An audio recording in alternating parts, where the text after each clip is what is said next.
എല്ലാവർക്കും നമസ്കാരം. Welcome back to Niyans. ചോറിൻ്റെ കൂടെ കഴിക്കാൻ നല്ല നാടൻ രീതിയിൽ തയ്യാറാക്കിയിട്ടുള്ള 2 തരം കറികളുടെ റെസിപ്പിയാണ് ഇന്നത്തെ വീഡിയോയിലുള്ളത്. ആദ്യം നേന്ത്രക്കായും തക്കാളിയും എല്ലാം കൂടി ചേർത്ത് തയ്യാറാക്കിയ ഒഴിച്ചു കറിയാണ്. ഇതെങ്ങനെയാണ് ചെയ്യുന്നതെന്ന് നോക്കാം. ഈ കറി തയ്യാറാക്കുന്നതിന് വേണ്ടി 2 നേന്ത്രക്കായ എടുത്തിട്ടുണ്ട്. ഇനി അതിൽ തോലൊക്കെ കളഞ്ഞൊന്ന് വൃത്തിയാക്കി എടുക്കാം. ഇതുപോലെ നന്നായിട്ടൊന്ന് വൃത്തിയാക്കിയതിന് ശേഷം കഴുകിയിട്ട് ഇതേപോലെ ഒന്ന് മുറിച്ചെടുക്കാം.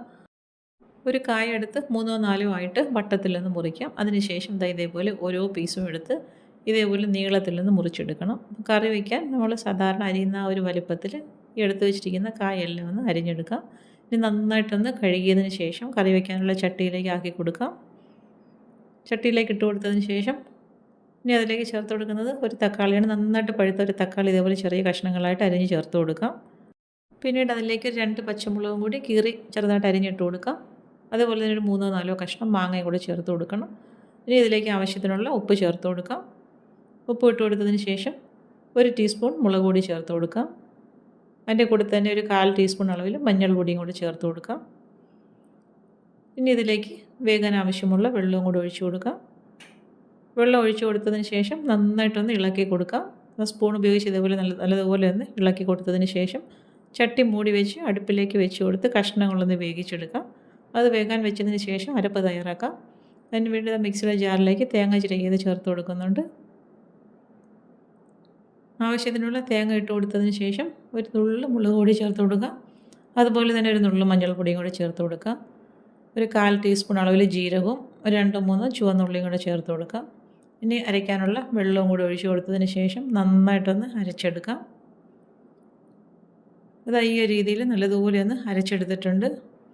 ഇനി വേകാൻ വെച്ചിരുന്ന കഷ്ണങ്ങൾ എന്തായെന്ന് നോക്കാം.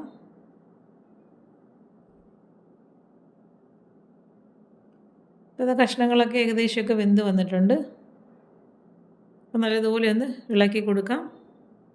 ഇളക്കി കൊടുത്തതിന് ശേഷം കഷ്ണങ്ങൾ വെന്തെന്ന് നോക്കാം. നോക്കിയിട്ട് വെന്തിട്ടുണ്ടെന്നുണ്ടെങ്കിൽ അരപ്പ് ഈ സമയത്ത് അതിലേക്ക് ചേർത്ത് കൊടുക്കാം. അരപ്പും ചേർത്ത് കൊടുത്തിട്ട് ആവശ്യത്തിനുള്ള വെള്ളവും കൂടി ഇതിലേക്ക് ഒഴിച്ചു കൊടുക്കാം. കഷ്ണങ്ങളിൽ വെള്ളം ഉണ്ടെന്നുണ്ടെങ്കിൽ അരപ്പ് അതിൻ്റെ കൂടെ കുറച്ച് വെള്ളം മാത്രം ചേർത്ത് കൊടുത്താൽ മതിയാകും. അപ്പോൾ ഇതേപോലെ നന്നായിട്ടൊന്ന് മിക്സ് ചെയ്ത് കൊടുക്കാം. അരപ്പ് ഒഴിച്ച് കൊടുത്തതിന് ശേഷം നല്ലതുപോലെ ഒന്ന് ഇളക്കി കൊടുക്കാം. കറി തിളച്ച് പോകരുത്, നല്ലതുപോലെ ഒന്ന് ചൂടാക്കി എടുത്താൽ മതിയാകും. ഇതേപോലെ ഒന്ന് ഇളക്കി നല്ലതുപോലെ കറി ഒന്ന് ചൂടാക്കി എടുത്താൽ മതിയാകും. അപ്പോൾ ഇനി ഇതിലേക്ക് ആവശ്യത്തിനുള്ള ഉപ്പും കൂടെ ചേർത്ത് കൊടുക്കാം. ഉപ്പ് ഇട്ട് കൊടുത്ത് വീണ്ടും നല്ലതുപോലെ ഒന്ന് ഇളക്കി കൊടുക്കാം. ഇളക്കി കൊടുത്തതിന് ശേഷം ഇതേപോലെ നന്നായിട്ടൊന്ന് ചൂടാക്കി എടുത്താൽ മതിയാകും. ഇനി അടുപ്പിൽ നിന്ന് മാറ്റാം. ഇതിലേക്ക് താളിച്ചൊഴിച്ച് കൊടുക്കണം. അതിന് വേണ്ടി പാൻ അടുപ്പിൽ വെച്ച് വെളിച്ചെണ്ണ ഒഴിച്ചെടുത്ത് ചൂടാക്കാം. അതിലേക്ക് ചുവന്നുള്ളി, കടുകും, വറ്റൽമുളകും, കറിവേപ്പിലയും കൂടി ഇട്ട് കൊടുക്കാം. ഇട്ട് കൊടുത്ത് നന്നായിട്ട് ഇതെല്ലാം കൂടി ഒന്ന് മൂത്ത് വരുന്ന സമയത്ത് അടുപ്പിൽ നിന്ന് മാറ്റിയിട്ട് കറിയിലേക്ക് ഒഴിച്ചു കൊടുക്കാം. താളിച്ചതും കൂടി ചേർത്ത് കൊടുക്കുമ്പോഴാണ് ഒഴിച്ച് കറിയൊക്കെ നല്ലൊരു ടേസ്റ്റ് കിട്ടുന്നത്. അപ്പോൾ ഈ ഒരു രീതിയിൽ നന്നായിട്ടൊന്ന് മൂപ്പിച്ചെടുക്കാം. ഉള്ളിയൊക്കെ എണ്ണയിൽ കിടന്ന് നന്നായിട്ട് മൂത്ത് വരുന്ന സമയത്ത് കറിയിലേക്ക് ഒഴിച്ചു കൊടുക്കുമ്പോൾ നല്ലൊരു മണവും ടേസ്റ്റുമാണ്. അപ്പോൾ ഈ രീതിയിൽ നന്നായിട്ടൊന്ന് മൂപ്പിച്ചതിന് ശേഷം കറിയിലേക്ക് ഒഴിച്ചു കൊടുക്കാം. അപ്പോൾ താളിച്ചത് കറിയിലേക്ക് ഒഴിച്ചു കൊടുത്തതിന് ശേഷം ഒന്ന് മൂടി വെച്ച് കൊടുക്കാം. 2 മിനിറ്റ് അങ്ങനെ ഇരുന്നതിന് ശേഷം മൂടി തുറന്ന് നല്ലതുപോലെ ഒന്ന് മിക്സ് ചെയ്ത് കൊടുക്കാം. നല്ല അടിപൊളി ടേസ്റ്റാണ്. നേന്ത്രക്കായ കൊണ്ട് ഈ ഒരു ഒഴിച്ച് കറി ഇങ്ങനെ തയ്യാറാക്കി നോക്കൂ. ചോറിൻ്റെ കൂടെ ഒഴിച്ച് കഴിക്കാൻ നല്ല ടേസ്റ്റാണ്. ഈ ഒരു രീതിയിൽ നല്ലപോലെ ഒന്ന് ഇളക്കി കൊടുക്കാം. അപ്പം ഈ ഒരു കറി സിമ്പിളായിട്ട് തയ്യാറാക്കാൻ പറ്റുന്ന ഈ ഒരു കറി ഇങ്ങനെയൊന്ന് ചെയ്ത് നോക്കൂ. നല്ല അടിപൊളി ടേസ്റ്റാണ്. അടുത്തത് നേന്ത്രക്കായയും കൂർക്കയും കൊണ്ട് തയ്യാറാക്കിയിട്ടുള്ള ഒരു അവിയലാണ്. അപ്പോൾ ഇത് എങ്ങനെയാണെന്ന് ചെയ്ത് നോക്കാം. ഈ അവിയൽ തയ്യാറാക്കുന്നതിന് വേണ്ടി 3 നേന്ത്രക്കായ എടുത്തിട്ടുണ്ട്. ഒരുപാട് മൂത്ത് പോകാത്ത നേന്ത്രക്കായ നോക്കി വേണം ഇതെടുക്കാൻ. അതുപോലെ തന്നെ കുറച്ച് കൂർക്ക എടുത്ത് വെച്ചിട്ടുണ്ട്. ഇനി ഇതെല്ലാം നന്നായിട്ടൊന്ന് തോല് കളഞ്ഞ് വൃത്തിയാക്കി എടുക്കാം. ഇപ്പോൾ ഇത് രണ്ടും തോലൊക്കെ കളഞ്ഞ് നന്നായിട്ട് വൃത്തിയാക്കി കഴുകി എടുത്തിട്ടുണ്ട്. ഇനി ഇതിനെ ഒന്ന് മുറിച്ചെടുക്കണം. അപ്പോൾ അവിയലിനൊക്കെ അരിയുന്നത് കുറച്ച് നീളത്തിലാണല്ലോ. അപ്പോൾ ആ ഒരു രീതിയിൽ ഇതിനെ ഒന്ന് മുറിച്ചെടുക്കണം. അപ്പോൾ ഒരു നേന്ത്രക്കായ എടുത്ത് 4ആയിട്ട് ഈ ഒരു രീതിയിലൊന്ന് മുറിച്ചെടുക്കാം. പിന്നീട് വളരെ കനം കുറച്ച് നമുക്ക് അവിയലിന് അരിഞ്ഞെടുക്കാം. ഈ ഒരു രീതിയിൽ 4ആയിട്ട് മുറിച്ചതിന് ശേഷം ഓരോ കഷ്ണങ്ങളും എടുത്ത് കനം കുറച്ച് ഇതേപോലെ നീളത്തിലൊന്ന് മുറിച്ചെടുക്കാം. അപ്പോൾ ഈ ഒരു രീതിയിൽ എടുത്ത് വെച്ചിരുന്ന നേന്ത്രക്കായ എല്ലാം മുറിച്ചെടുത്ത് മാറ്റി വയ്ക്കാം. ഇനി അതിനെ മുറിച്ചെടുത്തതിന് ശേഷം കുറച്ച് വെള്ളത്തിലേക്ക് ഇട്ട് കൊടുക്കുക. അതിനുശേഷം തോല് കളഞ്ഞ് വെച്ചിരിക്കുന്ന കൂർക്കയും ഇതേപോലെ നീളത്തിലൊന്ന് മുറിച്ചെടുക്കണം. അതും കനം കുറച്ച് വേണം അരിഞ്ഞെടുക്കാൻ. അപ്പോൾ ഈ ഒരു രീതിയിൽ എടുത്ത് വെച്ചിരിക്കുന്ന കൂർക്കയും ഒന്ന് അരിഞ്ഞെടുക്കാം. കൂർക്കയൊക്കെ വൃത്തിയാക്കി എടുക്കാൻ തോല് കളയുന്നതിന് മുന്നേ തന്നെ കുറച്ച് സമയം വെള്ളത്തിലിട്ട് വെച്ചിരുന്നാൽ പെട്ടെന്ന് തന്നെ അതിൻ്റെ തോല് ഇളകി കിട്ടും. അപ്പോൾ ഈ ഒരു രീതിയിൽ എടുത്ത് വെച്ചിരുന്ന കൂർക്കയെല്ലാം അരിഞ്ഞെടുത്തിട്ടുണ്ട്. അത് പിന്നെ വെള്ളത്തിലേക്ക് ഇട്ട് കൊടുക്കാം. ഇനി വീണ്ടും എല്ലാം കൂടി നന്നായിട്ടൊന്ന് കഴുകി വൃത്തിയാക്കി എടുക്കണം. 2-3 തവണ ഇനി ഒന്ന് കഴുകിയെടുക്കണം. കഴുകിയതിന് ശേഷം അവിയൽ വയ്ക്കാനുള്ള ചട്ടിയിലേക്ക് ആക്കി കൊടുക്കാം. അപ്പോൾ എല്ലാം ചട്ടിയിലേക്ക് ആക്കി കൊടുക്കുന്നുണ്ട്. നാടൻ രീതിയിലുള്ള കറികളൊക്കെ വയ്ക്കുമ്പോൾ എപ്പോഴും ചട്ടിയിൽ വയ്ക്കുന്നതാണ് നല്ലത്. അപ്പോൾ ഇനി ഇതിലേക്ക് ആവശ്യത്തിനുള്ള വെള്ളം കൂടി ഒഴിച്ചു കൊടുക്കാം. കഷ്ണങ്ങൾ മുങ്ങിക്കിടക്കാൻ പരുവത്തിൽ വെള്ളം ഒഴിച്ചു കൊടുക്കുന്നുണ്ട്. പിന്നീട് അതിലേക്ക് ആവശ്യത്തിനുള്ള ഉപ്പ് ചേർത്ത് കൊടുക്കാം. ഇനി 1/2 ടീസ്പൂൺ മുളക് പൊടി ചേർത്ത് കൊടുക്കാം. ഒരു 1/4 ടീസ്പൂൺ അളവിൽ മഞ്ഞൾപ്പൊടിയും കൂടി ചേർത്ത് കൊടുക്കാം. ഇനി ഇതെല്ലാം കൂടി നല്ലതുപോലെ ഒന്ന് ഇളക്കി കൊടുക്കണം. അപ്പോൾ ആ പൊടി ചേർത്ത് കൊടുത്തത് നന്നായിട്ട് വെള്ളത്തിലൊന്ന് മിക്സ് ചെയ്ത് കിട്ടണം. ആ ഒരു രീതിയിൽ നല്ലതുപോലെ ഒന്ന് ഇളക്കി കൊടുക്കാം.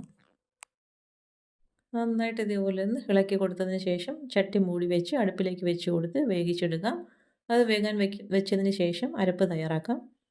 അരപ്പിന് വേണ്ടി ഇത് ആവശ്യമുള്ള തേങ്ങ ചിരകിയത് മിക്സിയുടെ ജാറിലേക്ക് ഇട്ട് കൊടുക്കാം. ഇനി അതിലേക്ക് എരിവിന് ആവശ്യമുള്ള മുളക് ചേർത്ത് കൊടുക്കാം. 1/4 ടീസ്പൂൺ അളവിൽ ജീരകം ചേർത്ത് കൊടുക്കുന്നുണ്ട്.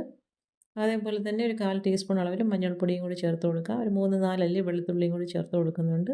ഇനി ഇതെല്ലാം കൂടി ഒന്ന് ചതച്ചെടുക്കാം. ഈ ഒരു പരുവത്തിലൊന്ന് ചതച്ചെടുക്കുന്നുണ്ട്. ഇനി കഷ്ണങ്ങളൊന്ന് തുറന്ന് ഒന്ന് ഇളക്കി കൊടുക്കാം. അപ്പോഴേക്കും ഒരു പകുതി വേവായിട്ടുണ്ട്. ഈ ഒരു സമയമാകുമ്പോഴേക്കും ഇനി നമുക്ക് അരപ്പ് അതിലേക്ക് ഇട്ട് കൊടുക്കാം. അരപ്പ് ഇട്ട് കൊടുത്തതിന് ശേഷം ഒന്ന് മുകൾ വശം ഒന്ന് ലെവൽ ചെയ്ത് കൊടുക്കണം. ഇനി കഷ്ണങ്ങളും അരപ്പൊക്കെ നന്നായിട്ടൊന്ന് യോജിച്ച് കിട്ടണം. ഈ ഒരു രീതിയിൽ നല്ലതുപോലെ ഒന്ന് ലെവൽ ചെയ്ത് കൊടുത്തതിന് ശേഷം ചട്ടി മൂടി വെച്ച് ഫ്ലെയിം ഒന്ന് സിമ്മിലാക്കി കൊടുക്കാം. ഇപ്പോൾ കഷ്ണങ്ങളൊക്കെ നന്നായിട്ട് വെന്ത് വന്നിട്ടുണ്ട്. നല്ലതുപോലെ ഒന്ന് ഇളക്കി കൊടുക്കാം.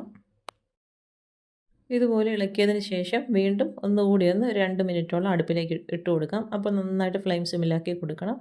മൂടി വെച്ചതിന് ശേഷം ഇതേപോലെ തുറന്ന് കൊടുക്കാം. വീണ്ടും നന്നായിട്ടൊന്ന് ഇളക്കി കൊടുക്കാം. അപ്പോൾ അവിയൽ ഏകദേശം സെറ്റായി വന്നിട്ടുണ്ട്. ഈ ഒരു രീതിയിൽ ഇത്രയും ലൂസായിട്ടിരിക്കുന്ന സമയത്ത് വേണം നമുക്ക് അവിയൽ അടുപ്പിൽ നിന്ന് മാറ്റി കൊടുക്കാൻ. അപ്പോൾ കുറച്ച് കറിവേപ്പിലയും വെളിച്ചെണ്ണയും കൂടെ ഒഴിച്ചു കൊടുക്കാം.